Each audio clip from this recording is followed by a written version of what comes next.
के 1961। चलिए देखते हैं कि सेक्शन 2 हमें क्या बताता है। सबसे पहले सेक्शन 2 में डेफिनेशंस दी हुई हैं। सबसे पहले हम देखते हैं कि कौन सी डेफिनेशन है। तो 2A के अंतर्गत अकोमोडेशन को डिफाइन किया गया है। 2A is define accommodation. Accommodation क्या है फ्रेंड्स? अकोमोडेशन क्या है? तो अकोमोडेशन से इस एक्ट में क्या मतलब निकाला जाएगा? कोई भी बिल्डिंग या बिल्डिंग का कोई भी भाग जो रेसिडेंशियल पर्पज से यूज हो या नॉन रेसिडेंशियल पर्पज से यूज हो। ठीक है, अकोमोडेशन मीन्स हो जाएगा आपका कोई भी बिल्डिंग या बिल्डिंग का कोई भी ऐसा भाग जो जिसका प्रयोग रेसिडेंशियल पर्पस के लिए किया जा रहा है या नॉन रेसिडेंशियल पर्पस के लिए किया जा रहा है। अब इसके अंतर्गत और क्या क्या चीजें शामिल हो सकती हैं? तो इसके अंतर्गत कोई भी लैंड जो इस बिल्डिंग से जुड़ा हो पर ऐसा लैंड एग्रीकल्चर पर्पस के लिए यूज नहीं हो रहा है तो वो अकोमोडेशन है। लैंड का बिल्डिंग से जुड़ा होना भी जरूरी नहीं है, लैंड जो एग्रीकल्चर पर्पस से यूज नहीं हो रहा है उसको भी हम अकोमोडेशन मानेंगे। गार्डन, ग्राउंड, गैरेज और आउट हाउस जो उस बिल्डिंग से जुड़े हुए हैं वो या बिल्डिंग के पार्ट से जुड़े हुए हैं वो भी अकोमोडेशन के अंतर्गत आएंगे। कोई भी फिटिंग जो उस बिल्डिंग के मोर बेनिफिशियल एंजॉयमेंट के लिए, कोई भी फिटिंग जो उस बिल्डिंग के और अधिक एंजॉयमेंट के लिए बिल्डिंग के साथ में फिक्स है वो भी अकोमोडेशन के अंतर्गत आएगी। या फिर कोई भी ऐसा फर्नीचर जो लैंडलॉर्ड ने बिल्डिंग के साथ में अपने किराएदार को सप्लाई किया है वो भी अकोमोडेशन के अंतर्गत आएगा। फ्रेंड्स, इसमें एक केस आया था उत्तम चंद वर्सेस एसएम लालवानी, जिसमें यह बताया गया था कि दाल मिल 2A अकोमोडेशन के अंतर्गत नहीं आती है। ठीक है, ये उत्तम चंद वर्सेस एसएम लालवानी में डिसाइड हुआ था। आगे बढ़ते हैं। आगे अगली डेफिनेशन है लैंडलॉर्ड की। लैंडलॉर्ड मतलब अगर जनरल भाषा में बोला जाए तो मकान मालिक। मकान मालिक कौन होता है? तो मकान मालिक वह व्यक्ति है जो अपने किराएदार को जब अकोमोडेशन किराए पे दे देता है तो उससे रेंट रिसीव करता है, या फिर वो व्यक्ति जो रेंट रिसीव करने का हकदार है किराएदार से कि मकान मालिक या लैंडलॉर्ड कहलाएगा। ऐसा व्यक्ति जो अपने खुद के अकाउंट में या किसी और व्यक्ति के फायदे के लिए या और व्यक्ति के बिहाफ में यदि किसी अकोमोडेशन का रेंट प्राप्त करता है किसी किराएदार से तो वो भी लैंडलॉर्ड के अंतर्गत आता है। प्लस लैंडलॉर्ड के अंतर्गत कोई भी व्यक्ति जो एज ए ट्रस्टी या फिर किसी माइनर का गार्जियन या फिर किसी प्रॉपर्टी का रिसीवर अपॉइंट हुआ है और ऐसी हैसियत से, ट्रस्टी, गार्जियन या रिसीवर की हैसियत से यदि वो किराएदार से रेंट प्राप्त कर रहा है तो वो भी लैंडलॉर्ड के अंतर्गत आएगा।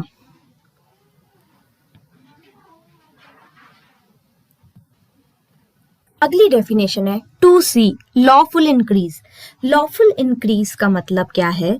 तो इस एक्ट के अंतर्गत लॉफुल इंक्रीज मतलब कोई भी इंक्रीज जो रेंट में हम परमिट करेंगे इस एक्ट के प्रोविजन के अकॉर्डिंग वो लॉफुल इंक्रीज माना जाएगा। मतलब यदि आप किराए को कभी भी बढ़ा रहे हो तो इस एक्ट के प्रोविजन को यदि आप फॉलो कर रहे हो और उसके माध्यम से ही हम जो किराया बढ़ा रहे हैं वो इंक्रीज ही लॉफुल इंक्रीज कहलाएगा। अगली डेफिनेशन है 2D लीज। लीज के अंतर्गत सब लीज भी आती है। ठीक है, नेक्स्ट है 2E member of the family. ये एग्जामिनेशन पॉइंट ऑफ व्यू से बहुत ही इंपॉर्टेंट है। क्यों? क्योंकि ये प्रिलिमिनरी एग्जामिनेशन में ऑब्जेक्टिव में हमसे पूछता है। तो देखते हैं हम 2E के अंतर्गत क्या डिफाइन है। 2E में आता है मेंबर ऑफ द फैमिली। तो मेंबर ऑफ फैमिली कौन कहलाता है?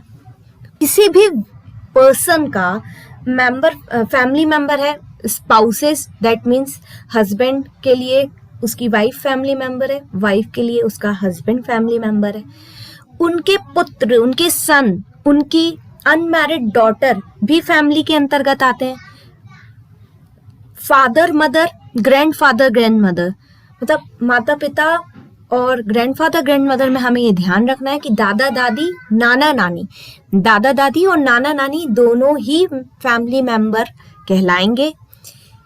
किसी पर्सन का ब्रदर उसका फैमिली मेंबर है, उस पर्सन की अनमैरिड सिस्टर उसकी फैमिली मेंबर है। किसी पर्सन के चाचा और चाची या चाचा जी की विधवा भी उस पर्सन की फैमिली मेंबर होती हैं।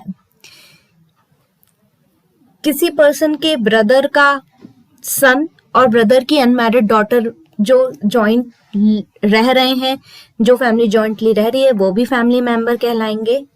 या फिर कोई भी ऐसा व्यक्ति जो डिपेंडेंट है इन रिलेशंस के नाते एक दूसरे पे। तो हमें ये ध्यान देना है कि फैमिली मेंबर कौन कौन नहीं होता है। हमने एक की नोट बनाया हुआ है। तो मैरिड डॉटर, शादीशुदा बेटी फैमिली मेंबर नहीं है। मैरिड सिस्टर भी फैमिली मेंबर नहीं है। बुआ फैमिली मेंबर नहीं है। चाचा के बेटा बेटी भी फैमिली मेंबर नहीं है। भाभी और ऐसे ग्रैंडसन जो सेपरेटली रह रहे हैं वो भी फैमिली मेंबर नहीं है। भाभी भी फैमिली मेंबर नहीं है और ग्रैंडसन जो सेपरेटली रह रहे हैं वो भी फैमिली मेंबर नहीं कहलाते हैं। ये बहुत ही इंपॉर्टेंट है क्योंकि इससे प्रीलिम्स में एक ऑप्शनल बनता ही बनता है। 2F के अंतर्गत आता है रेंट कंट्रोलिंग अथॉरिटी। तो रेंट कंट्रोलिंग अथॉरिटी से मतलब होगा कोई भी ऑफिसर जिसे सेक्शन 28 के अंतर्गत अपॉइंट किया गया है, रेंट कंट्रोलिंग अथॉरिटी कहलाता है। 2H है स्टैंडर्ड रेंट। स्टैंडर्ड रेंट के अंतर्गत किसी भी इस एक्ट के अंतर्गत अगर हम स्टैंडर्ड रेंट की बात करें तो उसका क्या मतलब होगा। तो स्टैंडर्ड रेंट से हमें ये समझना है कि पहले तो स्टैंडर्ड रेंट की डेफिनेशन 2H में दी है, प्लस स्टैंडर्ड रेंट कैसे डिसाइड किया जाएगा ये सेक्शन 7 में दिया गया है, और स्टैंडर्ड रेंट में कब, किस परिस्थिति में और कितना इंक्रीज किया जा सकता है ये सेक्शन 8 में दिया है। तो सेक्शन 7 के अंतर्गत जो स्टैंडर्ड रेंट बताया गया है वो, और सेक्शन 8 में जो स्टैंडर्ड रेंट इंक्रीज किया गया है वो स्टैंडर्ड रेंट में आएंगे। सेक्शन 2I टेनांट है। कोई भी व्यक्ति जो अपने बिहाफ में या फिर किसी और पर्सन के बिहाफ में किसी अकोमोडेशन का रेंट देने के लिए जिम्मेदार होता है, जो किसी अकोमोडेशन को यूज कर रहा है और उस अकोमोडेशन का उसको रेंट देना पड़ेगा, चाहे उसके लिए कोई कॉन्ट्रैक्ट हुआ हो या नहीं हुआ हो, एक्सप्रेस है एम्प्लॉयड, तो वो व्यक्ति क्या होगा, टेनांट के अंतर्गत आएगा। टेनांट में सब टेनांट भी आते हैं, प्लस वो व्यक्ति जो टेनांसी की टर्मिनेशन होने के बाद भी किसी अकोमोडेशन को धारण किए रहते हैं वो भी टेनांट में आते हैं। हमें यहाँ ध्यान देना है कि कोई भी ऐसा पर्सन जिसके लिए कोर्ट ने इविक्शन का ऑर्डर दे दिया है, जिसको निकालने का ऑर्डर दे दिया है, यदि वो पोजीशन भी प्राप्त किया हुआ है किसी अकोमोडेशन का, तो वो टेनांट के अंतर्गत नहीं होता। आई होप आपको बहुत अच्छे से सभी समझ में आ गया होगा। यदि आपको समझ में नहीं आया तो प्लीज आप डिस्क्रिप्शन बॉक्स में प्लीज आप कमेंट करके पूछ सकते हैं। Thanks for watching.